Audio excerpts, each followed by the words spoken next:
Students, आज हम लोगों का 15वां क्लास है। आज हम लोग अक्तौतु प्रत्यय के बारे में पढ़ेंगे। अक्तौतु प्रत्यय क्या है, इसका प्रयोग कैसे होता है और इसको जोड़ने पर किस प्रकार के रूप बनते हैं। ध्यान देने योग्य बात यह है कि भूतकाल की क्रिया बनाने के लिए आप लोग अभी तक लंग लकार का रूप लिखते थे। धातु का लंग लकार का रूप अगच्छत, अपठत, अलिखत, अहसत, अकरोत, इस तरह की क्रियाओं का प्रयोग करते आ रहे थे।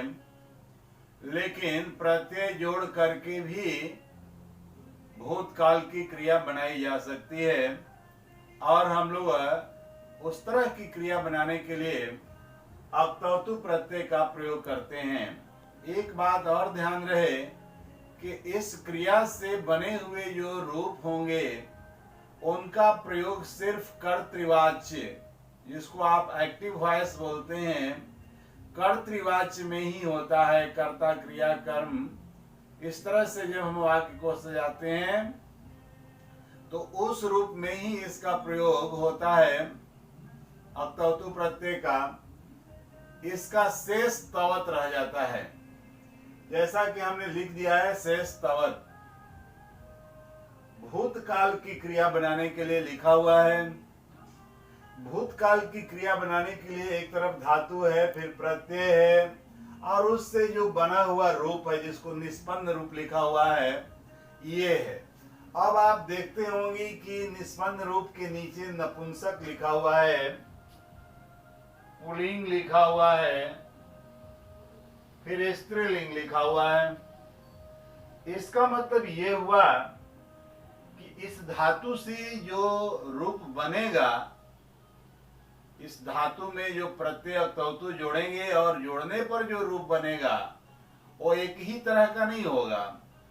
जैसे अक्त्वाल, तुमुन इत्यादि में आपने पढ़ा था, सिर्फ एक रूप बनता था, लेकिन इसमें 3 तरह के रूप बनेंगे। जो सबसे पहले रूप बनेगा वो ये नपुंसक होगा। इसके बाद हम पुल्लिंग बनाएंगे उसका, जैसे गम में अक्तौतु जोड़ा गया तो गतवत रूप बना। ये गतवत जो है वो नपुंसक रूप हुआ। इसका पुल्लिंग रूप होगा गतवान और स्त्रीलिंग रूप होगा गतवती। अब एक बात है, प्रयोग कैसे करेंगे। आपने तो लंग लकार की क्रिया का जब प्रयोग आप करते थे, आपने किया था तो लिखा स अपठत, स अगच्छत, स लिखत, सा अपठत, सा अगच्छत, सा अलिखत। स और सा में कोई अंतर नहीं दिखाया, लेकिन यहां पर अंतर हो जाएगा। सह पुल्लिंग है, जैसे एग्जाम्पल के रूप में अगर हम पुल्लिंग में इसका प्रयोग करते हैं तो जैसे ये सह है, कर्ता इसका पुल्लिंग है, और हमें पठ धातु में या गम धातु में, पहला ही है गम धातु में अक्तौतु रूप जोड़ना है, तो ये नपुंसक रूप बनेगा या पुल्लिंग बनेगा या फिर स्त्रीलिंग बनेगा। क्या होगा, तो सह जो है वो पुल्लिंग है, आपका सब्जेक्ट जो है कर्ता सह वो पुल्लिंग है, सिंगुलर नंबर है, एक वचन है। तो यहाँ पर पुल्लिंग में एक रूप दिखाए हैं हम गतवान, तो ये बन गया सह गतवान, मीन्स वह गया। बट लेकिन अगर सह की जगह सा हो जाए और वही धातु रहे गम जोड़ा तौतु, तो यहाँ स्त्रीलिंग रूप बना है गतवती। इसका प्रयोग हम करेंगे, सा गतवती मीन्स वह गई। सह गतवान मीन्स वह गया, और सा गतवती का अर्थ हो गया वह गई। नपुंसक का प्रयोग बहुत कम आता है, नहीं के बराबर है, इसलिए उसके बारे में ज्यादा हम लोगों को सोचना नहीं है। अब प्रश्न ये उठता है कि इन क्रियाओं को जोड़ने पर क्या एक ही रूप बनता है, एक नपुंसक, एक पुल्लिंग और एक स्त्रीलिंग? नहीं, पुल्लिंग में भी इसके एक वचन, द्विवचन, बहुवचन में रूप चलते हैं और स्त्रीलिंग में भी इसके रूप चलते हैं। अगर पुल्लिंग में देखा जाए तो इसका रूप पुल्लिंग में भवत की तरह रूप चलते हैं।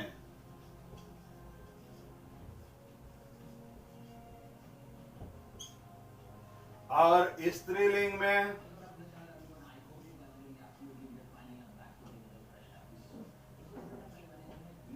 नदी की तरह।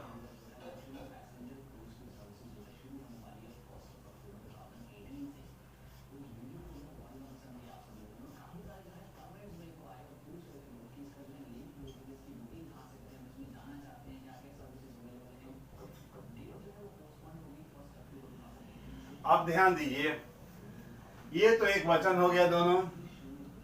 अगर हम एक वचन की जगह द्विवचन लिख दें, सह की जगह तो लिख दें,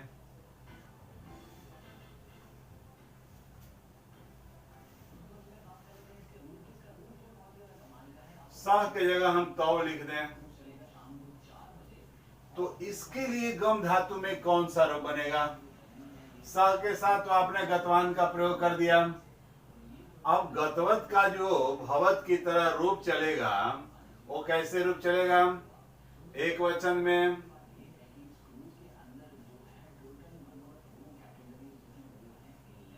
गतवान, द्विवचन में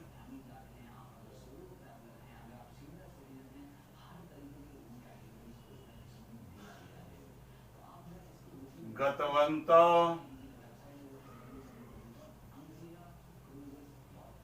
और बहुवचन में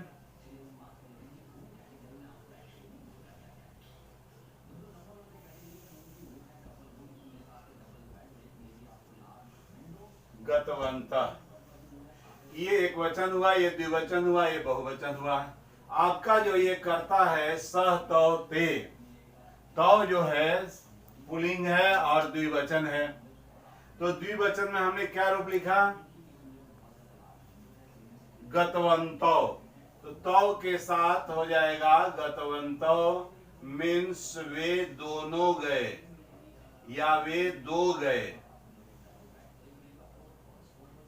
अगर तो की जगह ते हो जाए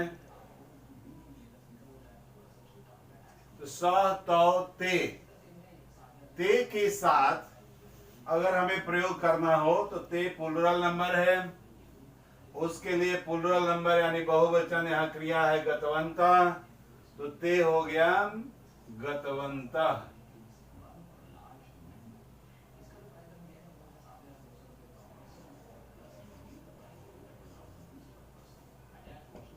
इस तरह से वाक्यों में आपका प्रयोग होगा।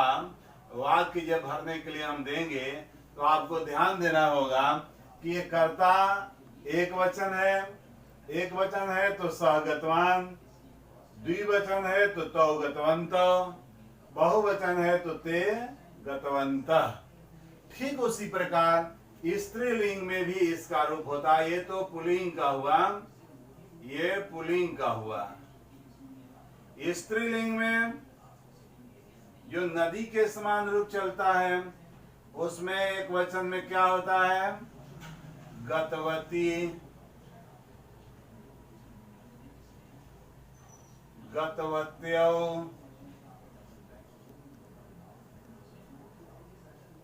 गतवत्य।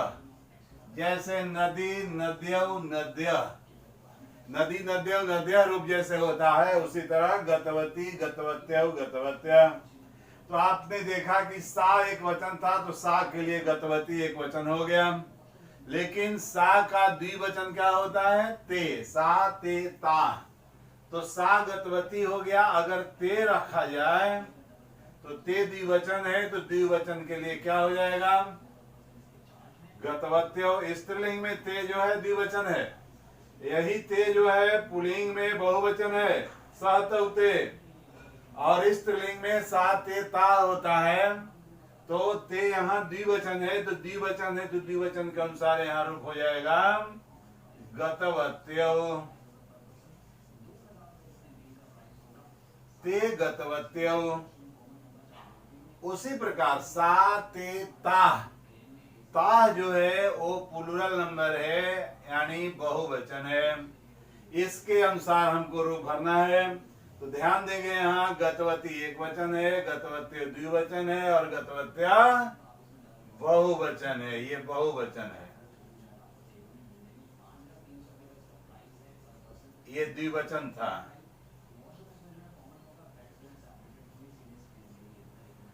तो ता हो गया साते ता, तो उसके लिए क्रिया क्या हो जाएगी स्त्रीलिंग में? गतवत्यः।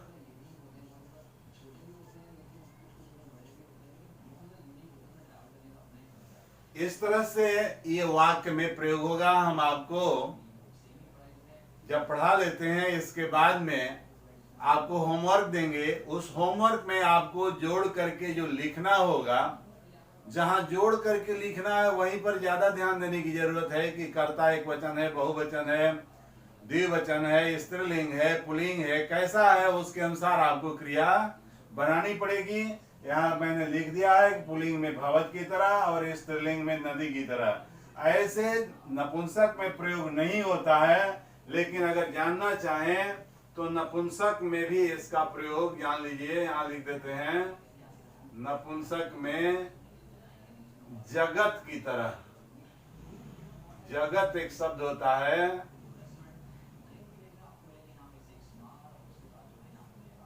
संस्कृत में जगत एक शब्द है, जगत की तरह इसका रूप चलता है। इसका प्रयोग बहुत कम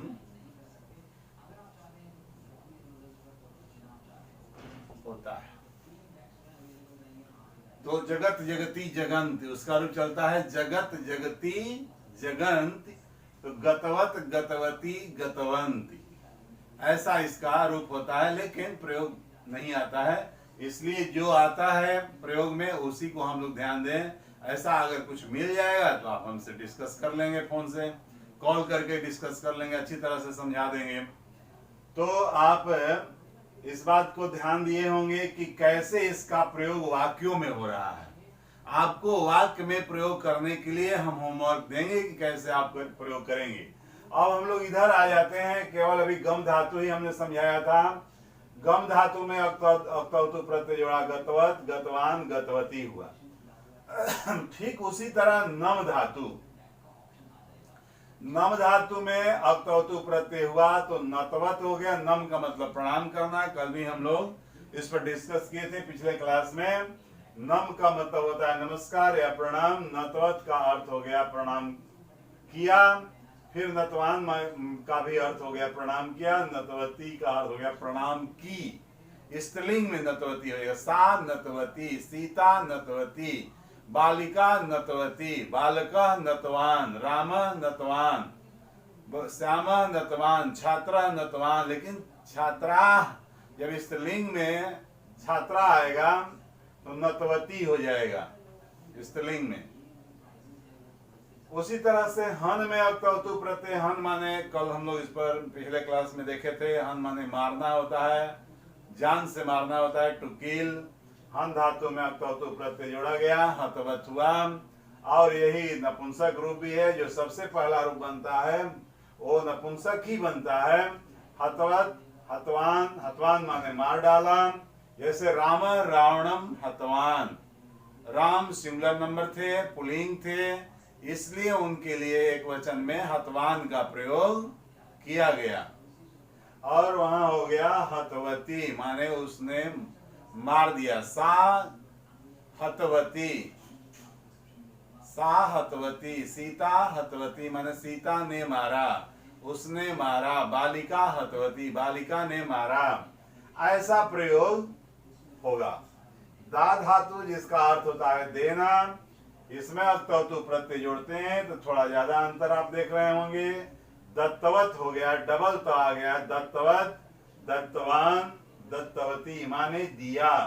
सह दत्तवान, राम दत्तवान, सीता दत्तवती, बालिका दत्तवती, छात्रा दत्तवती। पा का अर्थ हो गया पीना, पीना में पा में अक्तवतु जोड़ा गया, पीतवत हुआ। फिर उसका रूप बना पीतवान, पीतवती स्त्रीलिंग हो गया। आस्था का अर्थ होता है टू स्टे, ठहरना। आस्था धातु में अक्तवतु प्रत्यय जोड़ा गया, स्थितवत बना। स्थितवत का स्थितवान हुआ पुल्लिंग में, और स्त्रीलिंग हो गया स्थितवती। ये प्रयोग हम लोगों को कर्ता को देखते हुए करना है। कर्ता मैस्कुलिन है या फेमिनिन है, पुल्लिंग है या स्त्रीलिंग है। अगर पुल्लिंग है तो सिंगुलर है या ड्यूअल है या प्लूरल है, उसके अनुसार हमने यहाँ रूप लिख दिया है कि अगर वो पुल्लिंग है तो उसके एक वचन में क्या रूप होगा, किसके समान रूप चलेगा, और स्त्रीलिंग है तो उसका एक वचन, द्विवचन, बहुवचन में रूप कैसे होगा, इसको फॉलो करेंगे आप। फिर आ गया यहाँ स्थितवान, स्थितवती। ग्रह धातु माने ग्रहण करना या पकड़ना, तो ग्रह धातु में अक्तवतु प्रत्यय जोड़ा गया तो गृहीतवत हो गया, और ग्रहण किया गृहीतवान, और गृहीतवती माने ग्रहण की। सीता धनम गृहीतवती, छात्रा ज्ञानम गृहीतवती, छात्र धनम गृहीतवान, छात्र ज्ञानम गृहीतवान। इस तरह से इसका होगा। और फिर एक वचन के बाद द्विवचन बहुवचन बनाना होगा, तो यहाँ हमने अभी समझाया है, उसको फॉलो करेंगे। फिर नी धातु हो जाता है, नी का अर्थ होता है ले जाना। नी धातु से ही नेता बनता है। कुछ प्रत्यय आएंगे, मिलेंगे, आपको पढ़ना नहीं है। नेत्री बनता है, नी में त्रिच प्रत्यय जोड़ करके नेत्री बनता है, और नेत्री का अर्थ नेता होता है, माने ले चलने वाला, जो आगे आगे दे के चलता है, लीड करता है, लीडर होता है, उसको नेता बोलते हैं। इसी नी धातु से बनता है। तो नी धातु का अर्थ होता है ले जाना। नी में अक्तवतु प्रत्यय जोड़ा गया तो नीतवत हो गया, और नीतवत में नीतवत का जो पुल्लिंग रूप हुआ वो नीतवान हो गया। स्त्रीलिंग में नीतवती हुआ। त्यज धातु है, त्यज माने होता है त्यागना, छोड़ देना। तो त्यज धातु में अक्तवतु प्रत्यय जोड़ा गया तो त्यक्तवत हो गया, और स्त्रीलिंग में पुल्लिंग में त्यक्तवान हुआ, स्त्रीलिंग में त्यक्तवती हुआ। त्यज के ही अर्थ में एक मुंच धातु होता है, नहीं लिखा है हमने, अभी याद आया मुझे। मुंच धातु, मुंच धातु में अक्त प्रत्यय जोड़ेंगे तो मुक्तवत हो जाएगा, और उस मुक्तवत का पुल्लिंग में मुक्तवान होगा, और मुक्तवती स्त्रीलिंग हो जाएगा। उसका भी अर्थ होता है छोड़ देना, त्याग देना, मुक्त कर देना। स्मृति धातु है, स्मृति का अर्थ होता है स्मरण करना, टू रिमेम्बर, याद करना, लर्न करना। स्मृति धातु में अक्तवतु प्रत्यय जोड़ा गया, स्मृतवत हुआ, और उसका रूप बना स्मृतवान, स्मृतवती, स्त्रीलिंग रूप हुआ स्मृतवती। अब आपको मैं थोड़ा सा जोड़ने के लिए इसको दे रहा हूं, आप जोड़ेंगे और समझेंगे कि ये कैसे जोड़ा जा रहा है।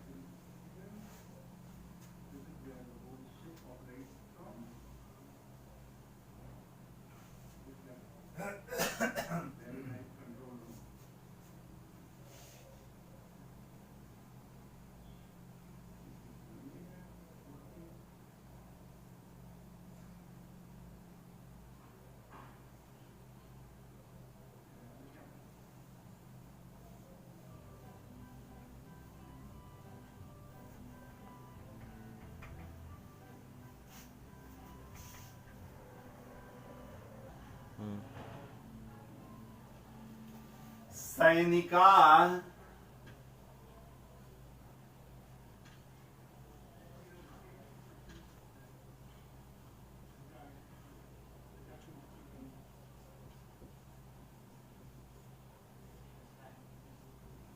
चौरान, सैनिका चौरान, डैश है, ग्रह धातु में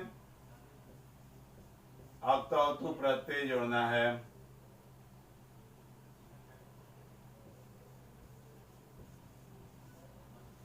अब ध्यान दीजिए, आपका कर्ता इस वाक्य में कौन है? सैनिका। ये प्लूरल है या सिंगुलर है? एक वचन है या बहुवचन है? ये बहुवचन है। ये स्त्रीलिंग है या पुल्लिंग है? पुल्लिंग है। तो पुल्लिंग है और बहुवचन है, तो ग्रह धातु में हमने जोड़ा है तो गृहीतवान बना पुल्लिंग में, और उसका भवत के समान रूप चलेगा तो गृहीतवान, गृहीतवन्तौ, गृहीतवन्तः। बहुवचन में क्या रूप होगा? भवान, भवन्तौ, भवन्तः। तो उसी प्रकार से गृहीतवन्तः। तो यहां हो जाएगा गृहीतवन्तः, माने सैनिकों ने चोरों को पकड़ा।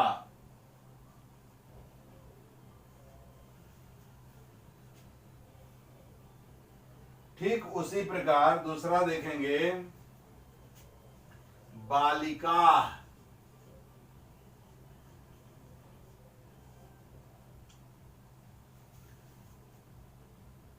चित्राणी,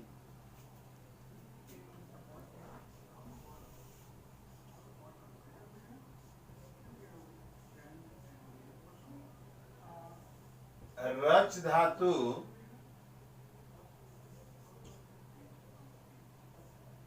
में अब तौतु प्रत्यय जोड़ा गया। रच धातु माने होता है रचना करना, बनाना, निर्माण करना। बालिका स्त्रीलिंग वर्ड है और प्लूरल नंबर है। बालिका, बालिके, बालिका, लता, लते, लता। तो बालिका जो है स्त्रीलिंग का बहुवचन है। रच में अब तौतु प्रत्यय जोड़ेंगे तो रचितवत होगा, और उसके पुल्लिंग में रचितवान, स्त्रीलिंग में रचितवती रूप बनेगा। तो रचितवती सिर्फ लिखने से नहीं होगा क्योंकि ये बहुवचन है। तो रचितवती, रचितवन्तौ, रचितवन्तः। कर्ता जब बहुवचन है तो क्रिया भी उसकी बहुवचन ही होगी। आप जानते हैं कि अंग्रेजी में भी क्रिया जो है किसको फॉलो करती है? अपने सब्जेक्ट को। वर्ब अपने सब्जेक्ट को फॉलो करता है। सब्जेक्ट के नंबर पर्सन के हिसाब से वर्ब का नंबर पर्सन होता है। यहाँ पर भी वही बात है। बालिका जो है वो स्त्रीलिंग है और प्लूरल नंबर है, तो स्त्रीलिंग रच का रूप बना रचितवत, स्त्रीलिंग पुल्लिंग में हुआ रचितवान, और स्त्रीलिंग में हो गया रचितवती। और रचितवती का रूप नदी की तरह चलाएंगे तो रचितवती, रचितवत्यौ, रचितवत्यः।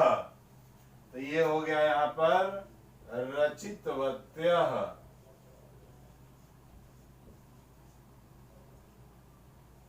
क्यों? क्योंकि बालिका यहाँ स्त्रीलिंग वर्ड है।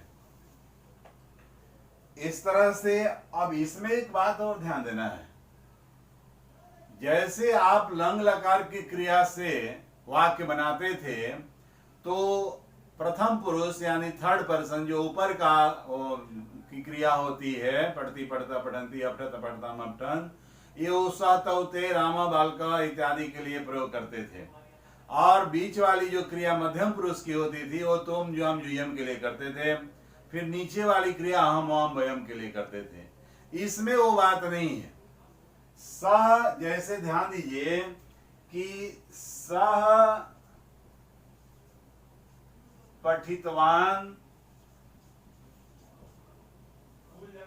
तो त्वम के साथ भी अगर हमें करना होगा तो पठितवान। अहम के साथ भी करना होगा तो यहां भी हो जाएगा पठितवान। यहां परिवर्तन कैसे आएगा?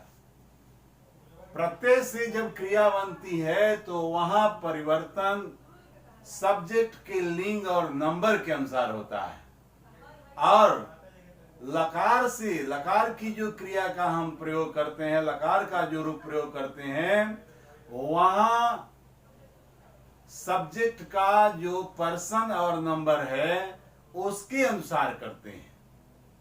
दोनों में अंतर यही है कि वहां पर्सन और नंबर के अनुसार लकार की क्रिया का जब प्रयोग करते हैं तो उसमें कर्ता का नंबर और पर्सन देखते हैं, और प्रत्यय से बनी हुई क्रिया का जब प्रयोग करते हैं तो इसमें उसका जेंडर देखते हैं और नंबर देखते हैं। इसमें पर्सन का कोई लेना देना नहीं है।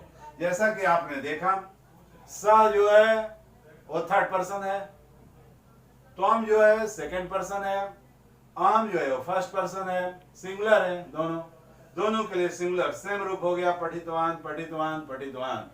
तो इस तरह से आप बनाएंगे। जो हम होमवर्क देने जा रहे हैं, आपको होमवर्क भेजेंगे, उस होमवर्क के अनुसार आप इसको बनाएंगे। कुछ तो जोड़ करके लिखना है जिसमें कि आपको 4-4 ऑप्शन दिए गए हैं, और कुछ में ऑप्शन नहीं दिए गए हैं। वो कर्ता का नंबर और जेंडर देखते हुए, पर्सन नहीं, नंबर और जेंडर देखते हुए आपको भरना होगा। ऊपर में भी कर्ता का नंबर और जेंडर देखते हुए जो ऑप्शन दिए गए हैं, उन ऑप्शन से सही आंसर चुन करके लिखना होगा। तो हम उम्मीद करते हैं कि आप आज जो हमने पढ़ाया वो अच्छी तरह से समझ गए होंगे। आपको इसके साथ साथ अगर होमवर्क उसी में नहीं आता है तो उसके बाद हम थोड़ी ही देर के बाद हम व्हाट्सएप से सारे ग्रुप में भेज देंगे और उसको आप बना लेंगे। क्योंकि एक दिन हम उसी के साथ वीडियो के साथ ही भेजा था तो उसका क्लियर फोटो नहीं आ रहा था। आप लोगों की तरफ से कंप्लेन आया कि सर इसका फोटो जो है क्लियर नहीं आ रहा है, तो पुनः हमने आपको भेजा था उसको, सारे ग्रुप को अलग से फोटो, उसका मतलब जो होमवर्क थे उसका फोटो भेज दिया था। तो इसमें भी हम चाह रहे हैं कि होमवर्क अलग से ही हम भेजें आपको, और आप उसको बनाएंगे। बनाने में जो प्रॉब्लम आएगा, जो समस्याएं होंगी, उन समस्याओं के लिए कोई व्हाट्सएप पर टाइप करने की जरूरत नहीं है। हम एनी टाइम उपलब्ध हैं, हमेशा किसी भी समय फोन करके अच्छी तरह से समझ सकते हैं। कॉल कीजिए, अच्छी तरह से हम आपको समझा देंगे। थैंक यू, धन्यवाद।